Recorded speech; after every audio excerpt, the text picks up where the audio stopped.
So hello friend, this is Vikas. तो आज हम इस वीडियो में जानेंगे इम्पॉर्टेंट फार्मूला इन ग्रेविटेशन। जो आपका ग्रेविटेशन चैप्टर है उसके बारे में है। तो यहाँ पे ग्रेविटेशन चैप्टर आप मान लीजिए। ओके, सो इम्पॉर्टेंट फार्मूला इन ग्रेविटेशन चैप्टर। तो आप लगभग सारे क्वेश्चन सॉल्व कर देंगे अगर ये आपने ये फॉर्मूले अगर समझ लिए। ठीक है, तो देखिए पहला फॉर्मूला क्या है। Force acting between two objects is inversely proportional to the square of the distance। तो ये क्या कह रहा है कि टू ऑब्जेक्ट है, मान लीजिए ये m1 ये m2 है, इसका डिस्टेंस है d, rv लिखते हैं हम। ठीक है, और फोर्स ये इसको अपनी तरफ खींच के फोर्स लगा रहा है और ये इधर फोर्स लगा रहा है। ठीक है, तो फोर्स है राइट। तो फोर्स जो है वो इन्वर्सली प्रोपोर्शनल है आपके square of the distance between two object. तो इसका मतलब क्या होता है, इसका मतलब अगर ये आपका रेडियस डिस्टेंस बढ़ेगा तो क्या होगा, फोर्स घटेगा। ठीक है, और अगर फोर्स बढ़ रहा है तो इसका मतलब डिस्टेंस इसका घट रहा है। राइट, इतनी सी बात इसने बताई है। अब यहाँ पे देख लीजिए, तो ये आपका फॉर्मूला याद होना चाहिए। ओके, इस फॉर्मूले क्या बोलते हैं, ये मैंने इसलिए लिख रखा है और इसका लिखने का कोई मतलब नहीं है।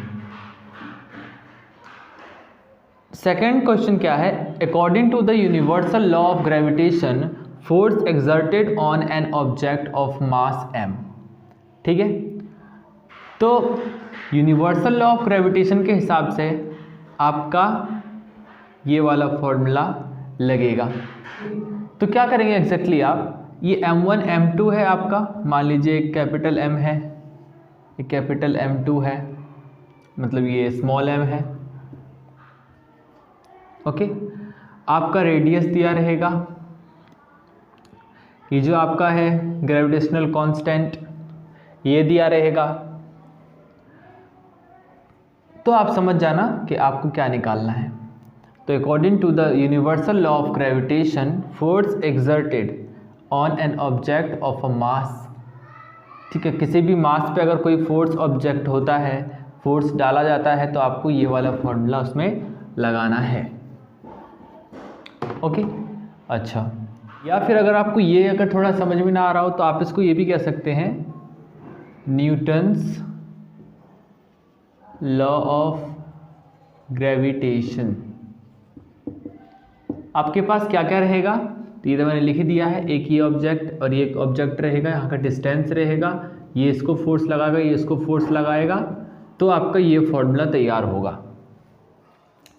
ठीक है, तो न्यूटन्स लॉ ऑफ ग्रेविटेशन बोल लो, या तो ये बोल लो कि universal law of gravitation force exerted on an object. एक ऑब्जेक्ट के ऊपर जब एक ग्रेविटेशन फोर्स डाला जाता है, ठीक है, आप कह सकते हैं कि इस पे ग्रेविटेशनल फोर्स डाल रहा है, तो इस केस में आप क्या करेंगे,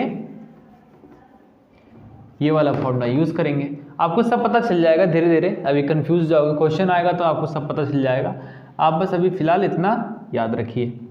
नेक्स्ट है आपका to find weight of a boy on the अर्थ।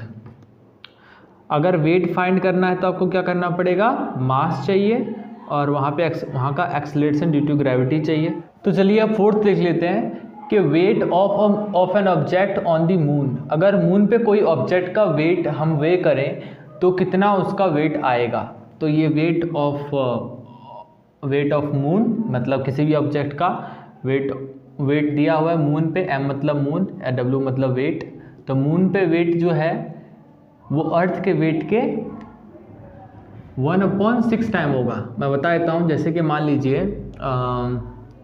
अर्थ का वेट कितना है आपका, अर्थ का वेट था मेरा 60 kg। ठीक है, तो मैं मून पे वेट निकालूंगा, तो मून पे वेट निकालूंगा तो क्या हो जाएगा, यहाँ पे वैल्यू रखूंगा ये वाली, है ना, तो ये क्या हो जाएगा 60 kg। इसको काट दीजिए, क्या हो जाएगा 10 kg। इस तरीके से आपको ये सॉल्व करना है। ओके, नेक्स्ट है आपका ये क्या है sir, acceleration due to gravity on moon पे कितना है। अगर पता लगाना है, डिफरेंस पता लगाना है कि मतलब अगर अर्थ पे इतना है तो मून पे कितना होगा, तो आप क्या करेंगे, उसके रिलेशन को पता लगाने के लिए आप एक्सेलरेशन ड्यू टू ग्रेविटी जो अर्थ की है वो रख देंगे यहाँ पे और आपका आंसर निकल जाएगा। क्लियर? अगर आप पता करना चाहें कि एक्सेलरेशन ड्यू टू ग्रेविटी अर्थ की मून पे कितनी है, उस केस में आपको ये फॉर्मूला लगाना है। आई होप कि समझ में आ गया होगा आपको। अब यहाँ पे equation of motion under gravity, ठीक है, मोशन होना चाहिए अंडर ग्रेविटी में, तो उस केस में आपको ये वाला फॉर्मूला लगाना है जिसमें आपका u इनिशियल वेलोसिटी, v आपका फाइनल वेलोसिटी, s आपका हाइट है और g आपका एक्सेलरेशन ड्यू टू ग्रेविटी है। ये हाइट आपका वर्टिकली होगा, ये आपको ध्यान रखना है, ठीक है। और जो हॉरिजॉन्टली होता है उसके लिए आप r यूज़ करते हैं या d यूज़ कर सकते हैं। क्लियर?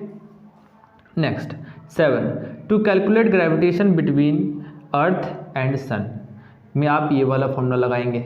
कुछ नहीं किया गया है, देखिए यहाँ पे क्या, कैलकुलेट ग्रेविटेशन मतलब टू ऑब्जेक्ट के बीच में ग्रेविटेशन कितना है, ठीक है, उसको फाइंड करने के लिए। वैसे इसको सिंपल तरीके से अगर मैं लिखूं तो क्या लिखूंगा, मैं ये लिखूंगा m1 m2 और ये r², ठीक है, स्मॉल लिख लो, बिग लिख लो, कुछ नहीं, ठीक है। या फिर लिख सकता हूँ मैं इसको कैपिटल M r², कुछ नहीं है, सेम चीज़ है, डरना नहीं है, ठीक है। अब यहाँ पे जो कैपिटल M है उसको मैंने सन मान लिया, स्मॉल m है उसको अर्थ मान लो, ऐसे भी कर सकते हो यहाँ पे लिख के, ठीक है, क्योंकि मैंने यहाँ पे भी स्मॉल m को इसको मान लिया और बिग M को मैंने अर्थ मान लिया। आप स्मॉल m को अर्थ मान लो, कोई दिक्कत नहीं है उससे, ठीक है। अच्छा, तो यहाँ पे टू अर्थ के बीच में ग्रेविटेशन फोर्स बताना है आपको, कितनी ग्रेविटेशन है। पर अगर यहाँ पे अर्थ के जगह कोई और हो, जैसे मार्स हो, ये मर्क्यूरी हो, उसके बीच में अगर ग्रेविटेशन फोर्स आपको पता लगाना हो तो क्या करेंगे आप, क्या करेंगे, जैसे सन का यहाँ पे m और सन लिखा है ना, इसका मतलब क्या है कि आपको सन का मास लिखना है इस जगह पे और यहाँ पे अर्थ का मास लिखना है। अगर यहाँ मार्स होता तो क्या करते, यहाँ पे मार्स का मास लिखते, और यहाँ पे अगर जुपिटर होता तो जुपिटर का मास लिख के सॉल्व कर देंगे। तो ज़रूरी नहीं है अर्थ और सन के लिए ही ये फॉर्मूला लगेगा। मैंने इसे समझाने के लिए भी आपके बुक में एक क्वेश्चन है तो मैंने उसके हिसाब से समझाया गया, आप ऐसे सोचो कि कुछ भी अपने मन से बता दिया है। जो बुक में क्वेश्चन है उसी के हिसाब से मैंने फॉर्मूले आपको बताए हैं। ओके, तो अर्थ और सन, जैसे यहाँ पे अर्थ और सन है जो कि बुक में भी इस पे क्वेश्चन है, लेकिन अगर मान लो पेपर में कुछ अलग आ गया, मार्स और जुपिटर आ गया या मर्क्यूरी आ गया, तो उस केस में क्या करोगे, यहाँ पे बस मास चेंज हो जाएगा। जैसे सन का मास है आप जुपिटर का मास लिख दोगे, अर्थ का मास है आप मार्स का मास लिख दोगे। ओके, नेक्स्ट देखते हैं, तो आगे देख लेते हैं। देखिए, when and where two things will meet, अगर ऐसा कोई टू ऑब्जेक्ट है, मान लो टू ऑब्जेक्ट के बारे में बताया जा रहा है कि वो दोनों मीट करने वाले हैं, पर कब और कहाँ मीट करेंगे, तो उस केस में आपको ये वाला फॉर्मूला लगाना है। क्लियर? ये बता दिया मैंने आपका डिस्टेंस, इनिशियल वेलोसिटी, टाइम। अच्छा, ये जो ए है एक्सेलरेशन, हो सकता है इसमें आपको इसके जगह पे जी दिया हो, एक्सेलरेशन ड्यू टू ग्रेविटी। अगर दिया हुआ है तो वो लगा देना है बस, और कुछ नहीं करना। Next, velocity with which something throws up, simple है, मतलब उस वेलोसिटी निकालनी है जिसके कारण, with which या फिर जिससे कुछ फेंका गया है, जितनी वेलोसिटी से कोई चीज़ फेंकी गई है, तो उस केस में क्या करोगे आप, ये वाला फॉर्मूला लगाओगे, initial velocity, final velocity. Again यहाँ पे एक्सेलरेशन दिया है, यहाँ पे आप जी यूज़ कर सकते हो, गिवन है तो 9.8, राइट, बाकी सब सेम रहेगा। तो याद रखना, कोई चीज़ कितनी वेलोसिटी से फेंकी गई है उसके लिए आपको ये फॉर्मूला लगाना है। Next, when something reaches at height, जब कोई चीज़ किसी हाइट पे पहुंचती है तो आपसे पूछा जा सकता है कि, हो सकता है कि उसमें आपको पूछते कि यहाँ पे ये बताइए ये क्या है। When something reaches at height, जब कोई चीज़ किसी हाइट पे पहुंचती है तो उस केस में भी ये वाला फॉर्मूला आप लगा सकते हैं। इस फॉर्मूले और इस फॉर्मूले में कोई डिफरेंस नहीं है, डिपेंड करता है कि वहाँ पे पूछा क्या जा रहा है। पर आपको ये याद रखना है कि when something reaches at height, अगर पूछा जा रहा है कि ये चीज़ इस हाइट पे पहुंच रही है तो आप वेलोसिटी निकालो या टाइम निकालो, डिस्टेंस निकालो, तो आपको ये वाला फॉर्मूला ही लगा देना है। और कि कोई टू थिंग्स कब और कहाँ मीट करेगी तो उसके लिए इस केस में भी ये वाला फॉर्मूला लगा देना है। ठीक है, सॉल्व करते समय आपको सब समझ में आ जाएगा। फिलहाल आप इतनी सी बातों का ध्यान रखिए, बहुत आसान है, डरना नहीं है। नेक्स्ट देखते हैं। तो चलिए अभी लास्ट देखकर फिनिश करते हैं। ये क्या है, डेंसिटी ऑफ सब्सटेंस, मतलब किसी भी सब्सटेंस की डेंसिटी निकालेंगे और उसको रिलेट करेंगे वाटर की डेंसिटी से।